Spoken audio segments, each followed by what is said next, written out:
Hey you guys, welcome to my channel. My name is Sharice. I'm a second year medical student, and in today's video, I'm going to be sharing with you my 5 tips for success in your first semester at Ross University School of Medicine.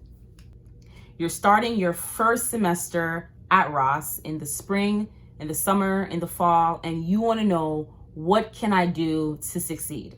You are starting what I think will probably be the hardest thing that you've probably ever done. And some of you might be scared, you're nervous, you're worried, all the other synonyms for scared. You're excited, but you're still scared.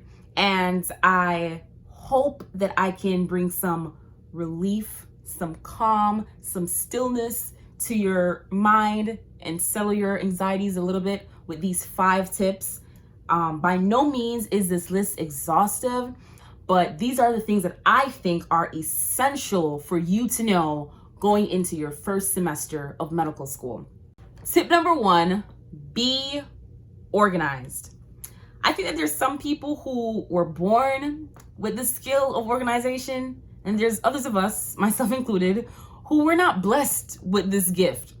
But if you want to be successful in medical school, you will have to master the art of organization.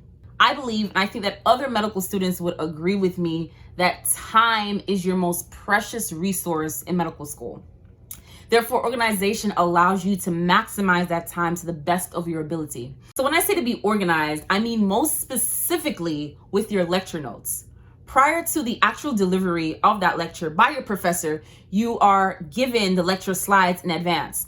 So you can print it and place it in a binder, or you can download it to a note-taking app like Notability, OneNote, GoodNote, Evernote, the list goes on. And you want to have that prior to actually sitting through a lecture. Then when you get to lecture, you will be able to annotate via the note-taking app. Or you can, write it in a binder or in a notebook, but you want to have your lecture slides and your notes from actually going to lecture in one location for ease of access after you've sat through that lecture so that you can review. Because what you don't want to do is to be studying for an exam and wondering, hey, where did I put those lecture slides for the anatomy lecture? Where did I write my notes for my biochemistry lecture? No, you want to have all of that in one location. Why? Because we don't have time to waste. I hear over and over again that studying medicine and going to medical school is like trying to drink water from a fire hydrant. And that is quite literally what it is like. The information is coming at you so fast, so strong, and your job is to consume it all. Therefore, having all of your information in one location allows you to have more time to absorb that information. Tip number 2, numero dos, and that is to make a schedule, which lines up with tip number 1. Can you see a theme here? Be organized, have a schedule. You're now that person. Make a schedule. This is so important. I've said it before, I'm gonna say it again. Time is your most precious commodity. Therefore, you want to allocate your time wisely. That is what having a schedule allows you to do. So you can decide what time it is that you're gonna wake up, what time it is that you're going to go to campus, or if you choose to stay home and watch your lectures at home, what time you're gonna start your day, how many hours you're going to be studying for that day, spend time reviewing, how many hours you're going to spend going to the gym, talking to family. So when I say to have a schedule, I'm not talking about packing your days with like 15-hour study sessions, which a lot of students do, which I must admit that I did myself. And I'm gonna tell you right now, don't do it. Having a schedule does not mean having 13, 15 hours of straight up studying. That's not what I'm talking about. I'm talking about having a balanced schedule where there's time for schoolwork, time to review, time for practice questions and using outside resources, but where there's also time for exercise, time to speak to your family, and then just time to unwind. And I know it. I can already see you rolling your eyes through the screen, because I would have rolled my eyes if I heard somebody tell me that too. But then when the burnout hit that first semester, and I quite literally had like a huge panic attack, I realized that I had a schedule that was not sustainable. So when I say to have a schedule, I'm talking about having a schedule that you can actually follow through. And a lot of times, if you don't schedule things, they don't happen. Especially the things that we tend to forget as medical students, such as exercise and nutrition and our sanity.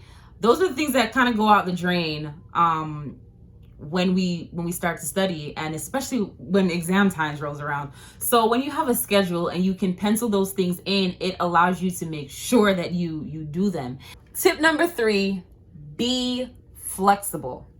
I know I've gone on and on about being organized and having a schedule, and now I'm telling you to be flexible, and it's like these things aren't lining up. But be flexible. You're going to a whole new environment, a whole new culture. Medical school in itself is a whole new culture. At least it was for me. It was a complete culture shock, because things, as I said, are moving so fast, and it's like, what's happening? So you want to give yourself space to grow and to learn and to adapt. There's gonna be a lot of trial and error your first semester, even up until your first year, because you're gonna have to figure out what works best for you, what study method works best for you. If you're gonna use outside resources, what outside resources you're gonna use. So it's an individual basis. And I'm just gonna throw this part in there. Don't compare yourself to other people. Comparing yourself is an act of violence against the self. So do not do it. Do not be so rigid wherein you cannot change and you cannot adapt, because as I said, you're gonna have to do a lot of that your first semester. You're gonna have to figure out what works best for you. You'll constantly be learning and be adding to what you already know. So when I say to be flexible, I'm saying just that, to give yourself room, give yourself grace, and to be kind to yourself. Tip number 4, and that is do not fall behind. Don't do it. Don't think about it. Don't even entertain the smallest idea of, oh, I'll get to it tomorrow, or I'll just do it the next. That's the devil speaking to you. You hear me? Don't do it. I'm going to use this analogy because apparently I like analogies today. And that is, medical school is like eating pancakes, and the pancakes here represent your lectures. So each day we're given about 4 to 5 lectures, some days 3. It all depends on, what semester you're in, all that type of stuff, what modules you're in. But let's just say, for, example's sake, that you're given 5 lectures a day. 5 lectures, equivalent to 5 pancakes. I am more of a waffle person, but that's besides the point. 5 pancakes each day. And you're supposed to get through and eat those 5 pancakes each day. That's no problem. But say you put off your lecture pancakes, for that day, and you do it the next day. That's 10 pancakes that you have to eat in that day. But suppose you're like, you know what, I'm just going to chill a little bit all week, and you wait until Friday to do your lectures. That is essentially 25 pancakes that you have to eat in one sitting. I don't know, you might be really hungry, but still, that's a lot of pancakes to eat, right? Whereas you can easily eat 5 pancakes a day. Anyone could do that. That's nothing to do. Your lectures are your pancakes. If you are given 3 lectures today, get through those 3 lectures. If you're given 5 lectures for that day, get through those 5 lectures. Do not fall into the trap of thinking that you'll do them tomorrow, because sometimes that does not happen, right? You want to get through that day's lectures that day. And I promise you, if you do that, if you stay on top of your lectures, you're already winning. You have already succeeded, because just getting through your lectures and review them, even a bad review is better than no review at all. So going through lectures and reviewing them, that's half of the work. That's literally half of the work. So if you want to ensure that you succeed, In medical school at Ross, get through your lectures that day and do not fall behind. But in case you do fall behind, because it happens to the best of us, I fell behind a few times. In case you do fall behind, the great thing is that you have the weekend as a little bit of a leverage for you. You don't want to spend your weekend going through lectures. You want to spend your weekend doing practice questions and to making sure that you have mastered what you should have learned in the week when you went to lectures. But just in case you had a bad day or a bad week, something, and you fell behind, you do have the weekend to make up. But just realize that you're gonna fall behind on your weekend studies, because you should have been using that weekend to make sure that you have the information down. So don't fall behind. But if you do fall behind, and you probably will, I mean, it happens happens a lot. You do have that weekend. Just don't fall behind. If you don't hear anything else, don't fall behind. Don't do it. Don't think about it. Don't. And finally, tip number 5, and that is get help. If you realize that what you're doing is not working, if you've tried to be organized and you realize you're not really good at it, if you try to make a schedule, you realize you're not good at it, you can't figure out what to do, get help. Do not be that person that sits there struggling to understand concepts, struggling to figure out best study practices. There are so many resources on campus at your disposal. Ross is not perfect and there's room for improvement, but there are people on campus who genuinely want you to succeed, who want to facilitate your success. But a lot of times you have to take that initiative to reach out if you need the help. The help is there for you. You just have to reach out and be proactive to get it. So if you are struggling with understanding different things that the professors are talking about, that's what office hours are for. Go to your professors during their office hours. Schedule meetings with them, and they are really good at clarifying those concepts. Some of them are better in one-on-one sessions than they are at lecturing. So go to them and seek clarification. There's peer tutoring. There are so many different things, student-led organizations that do different review sessions that can help you to succeed on your exams and just to help you in different through different modules. Students that are ahead of me, upper semester students, they have been my biggest resource because they're able to cut right to the chase and tell you exactly what you need to know to be successful in each module as you progress through the semesters. So reach out to upper semester students, and a lot of you have already done that. You've reached out for me, you reach out to me for help, and I'm here to help. If you have questions, whatever the case is, send me email.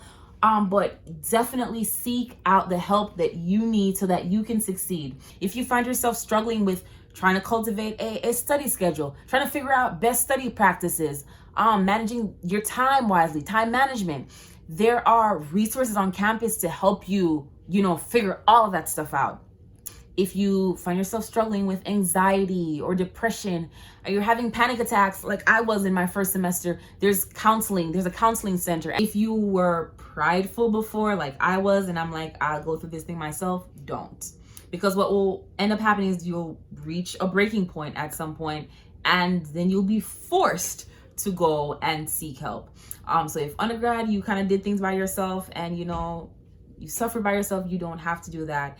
And the sad part is that there's not a lot of room in medical school for errors and for mistakes. So you want to make sure that if you are struggling, that you go and you get help so that you can succeed and accomplish, your dreams and your goals and to get that MD. And I speak from experience with all of these things. These are things that I have had to learn the hard way. And a lot of times suffer the consequences, but I don't want you to be trialing and erroring your whole first semester. So I'm telling you now, get the help that you need, so that you can be successful in your first semester. your whole tenure in medical school because I want you to succeed. I want to see you win. And that is it. These have been my 5 tips for success in your first semester of medical school.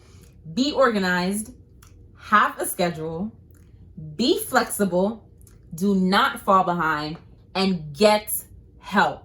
Let me know in the comment section below which one of these tips resonated with you the most. Let me know if you plan on implementing any of these tips. If you have tips of your own to help students in their first semester of medical school and to be successful in medical school in general, please feel free to leave them in the comment section below.